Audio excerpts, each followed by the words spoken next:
नासरीन, बदलता है रंग आसमां कैसे कैसे। जी हाँ, वो हो गया जो कोई सोच भी नहीं सकता था। सियासत क्या क्या रंग दिखाती है। माजी के हरीफ कुर्सी के लिए दोस्त बन गए। लाड़काना में अपोजिशन इत्तेहाद पीडीएम की दो बड़ी जमातें जमीयत उलमा इस्लाम और पीपल्स पार्टी लाड़काना में एक दूसरे के आमने सामने आ गई।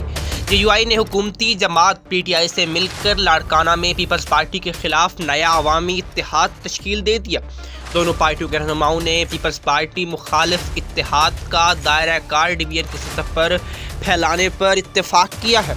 आपको आम खबर से आगाह कर रहे हैं कि वो हुआ जो कोई सोच भी नहीं सकता था। सियासत भी क्या क्या रंग दिखाती है। माजी के हरीफ कुर्सी के लिए दोस्त बन गए। पीडीएम जो बनी थी हुकूमत को गिराने के लिए, वो हुकूमत के साथ इत्तेहाद करने पर आ गई है। जी हाँ, अपोजिशन ने लाड़काना में पीडीएम की दो बड़ी जमातें जमीयत उलमा इस्लाम और पीपल्स पार्टी आमने सामने आ गई हैं। जेयूआई ने हुकूमती जमात पीटीआई से मिलकर लाड़काना में पीपल्स पार्टी के खिलाफ नया अवामी इत्तेहाद तश्कील दे दिया। दोनों पार्टियों के रहनुमाओं ने पीपल्स पार्टी मुखालिफ इत्तेहाद का दायरा कार डिवीजन की सतह पर फैलाने पर इत्तेफाक किया है।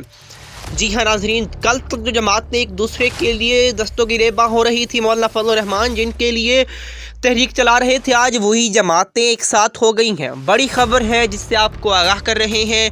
लाड़काना में अपोजिशन इत्तेहाद पीडीएम की दो बड़ी जमातें जमीयत उलमा इस्लाम और पाकिस्तान पीपल्स पार्टी आमने सामने आ गई हैं। पाकिस्तान पीपल्स पार्टी के खिलाफ जेयूआई और तहरीक इंसाफ ने इत्तेहाद कर लिया है।